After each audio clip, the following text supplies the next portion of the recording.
All right, I just want to welcome everybody to the podcast. I've just started this back up again. I'm doing it in video format, and I'm really glad that you guys have checked it out and come in to see what we're doing.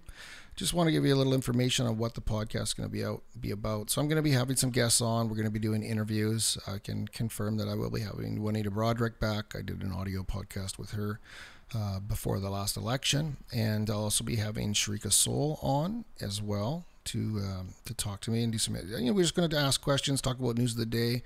We'll try and get some liberals on to do some debate.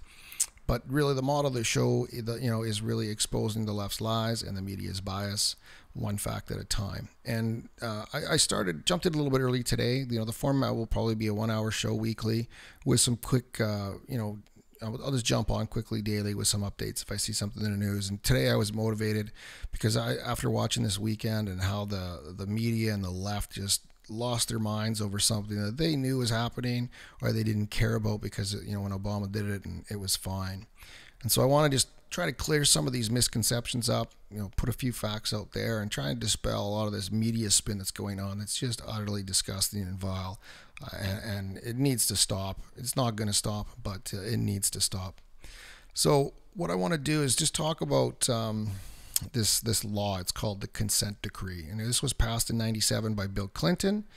And the irony is that Hillary Clinton came out today, complaining about this and taking, she was even quoting the Bible and talking about how terrible it is. And what I'm going to do is just expose a little bit of what old Hillary had to say about a lot of these things back in the day here. So I'm going to put a clip up here right now for you. It's going to just show you some of her comments. And many children are fleeing from that violence. Should they be able to stay here? It's safer.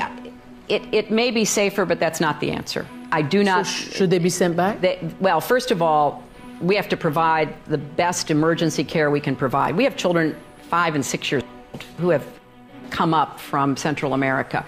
We need to do more to provide border security in southern Mexico. They should be sent back now. Well, they should be sent back as soon as it can be determined who responsible adults and their families are, because there are concerns about whether all of them can be sent back, but I think all of them who can be should be reunited with their families. And just as Vice President Biden is arguing today in Central America, we've got to do more. I started this when I was secretary to deal with the violence in this region, to deal with border security. But we have to send a clear message. Just because your child gets across the border, that doesn't mean the child gets to stay. So we don't want to send a message that is contrary to our laws or will encourage more children to make that dangerous journey.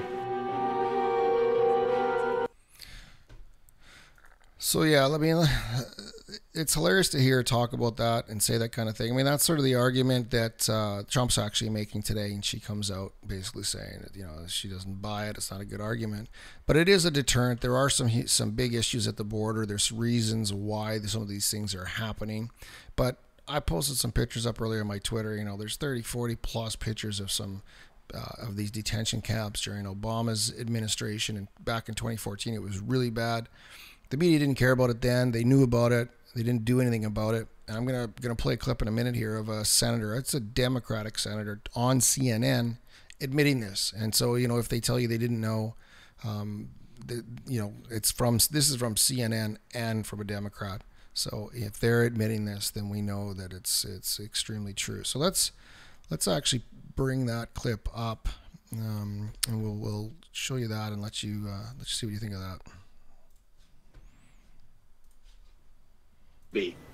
So under the Obama administration, there was, according to the Washington Post reporting, a surging number of unaccompanied minors being apprehended at the border. In 2014, there were nearly 70,000, according to the Post reporting. And that same year, there was this viral image of children being kept in a cage at a detention center. Do you see any parallels here? How different is what we're seeing today from these images? In many ways, and I think I don't know what image you're using, but I released some of those photos because it was kept very quiet under the Obama administration.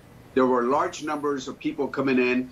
The Obama administration was trying to keep this quiet, and I don't know which image you're using, but I released some photos that I had gone about those young kids who were kept there.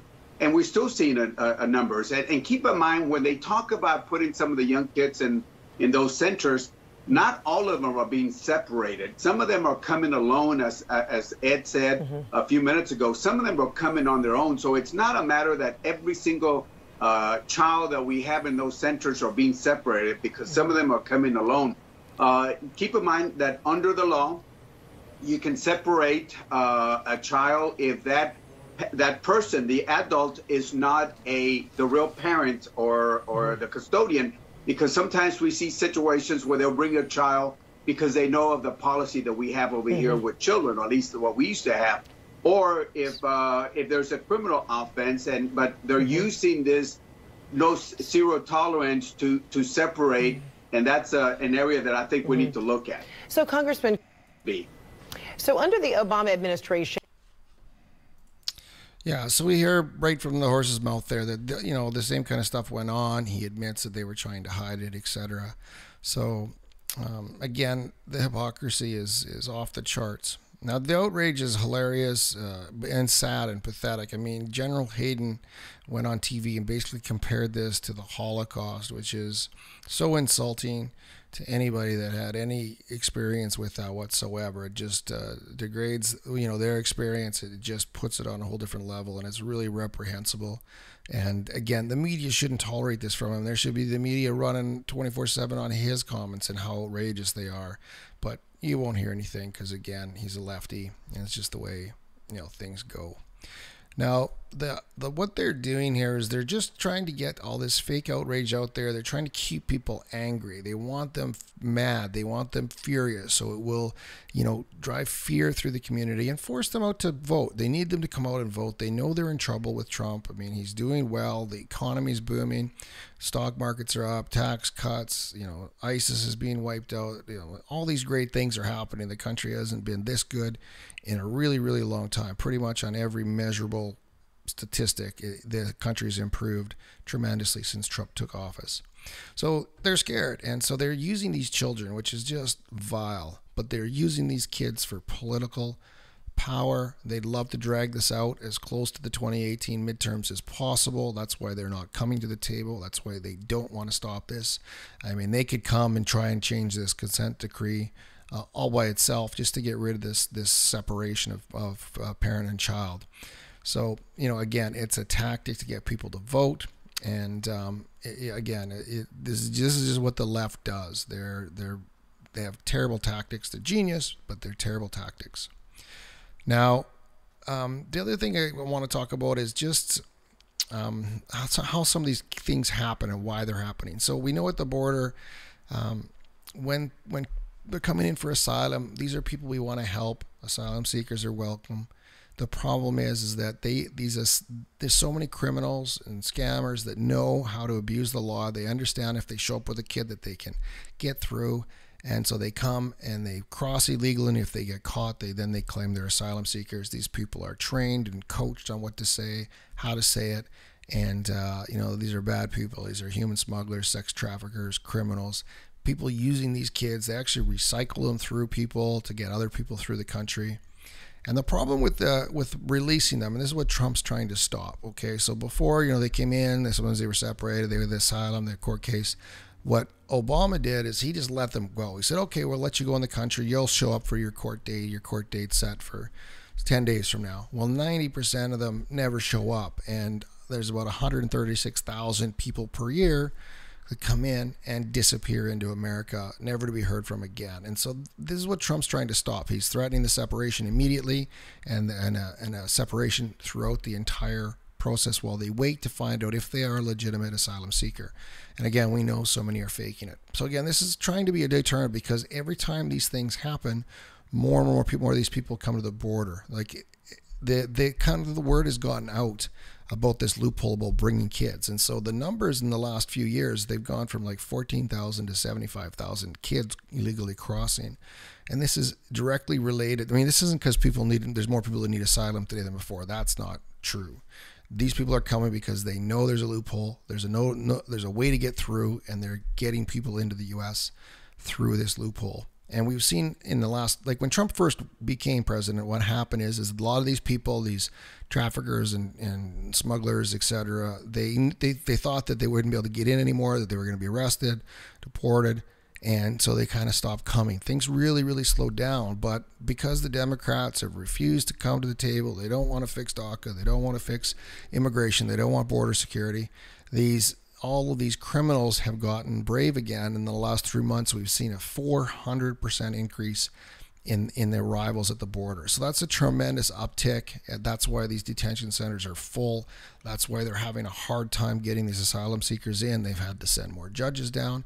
It's a mess. And the Democrats absolutely love this. Don't buy that they care at all. The only thing they care about is power.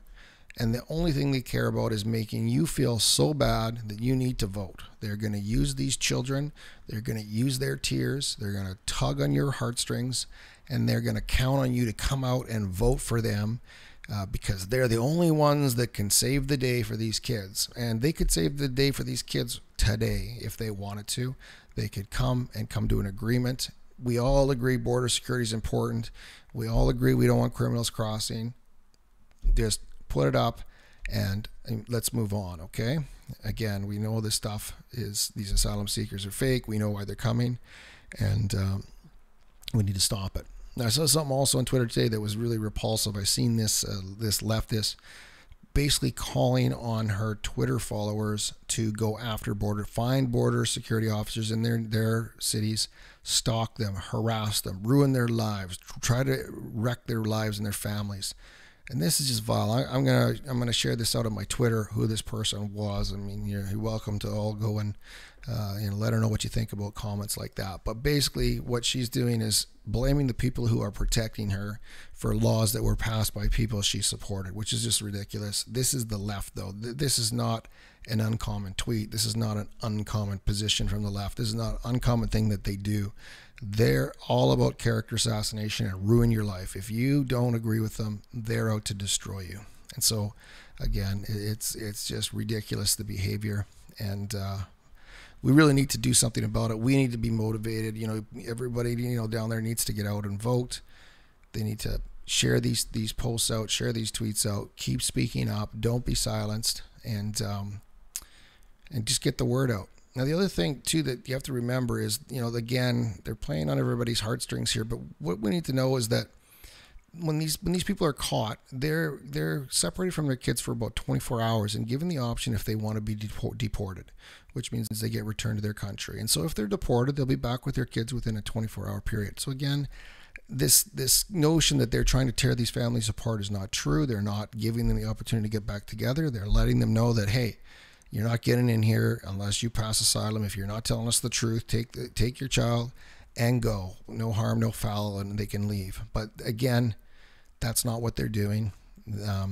And again, the media is utilizing this to prey on people, cause fear and panic, and it's very dishonest, and we need to do something about it. And that's why I've got this podcast going again. I'm going to be talking a lot about this, and I'm going to be having guests on to discuss these things with me, and I hope you guys will keep coming back and tuning in. Like I say, this is an early podcast. This is just, we're not really fully set up, ready to go, but I appreciate everybody that tuned in today and listened. I look forward to seeing you back again. We'll have a full show coming up right away. And again, we're going to have Juanita Broderick on. That was the woman that Bill Clinton raped. And we'll also be talking to Sharika Soul, who's on Twitter. She's a former publicist and has some interesting stories to share with us. She is somebody that is highly targeted by the left. She's an African American. And again, she's got some great stories to share, and I'm really looking forward to talking to her too. So with that, I will sign off and wish you guys all a great day, and we'll be in touch very soon. I'll be back.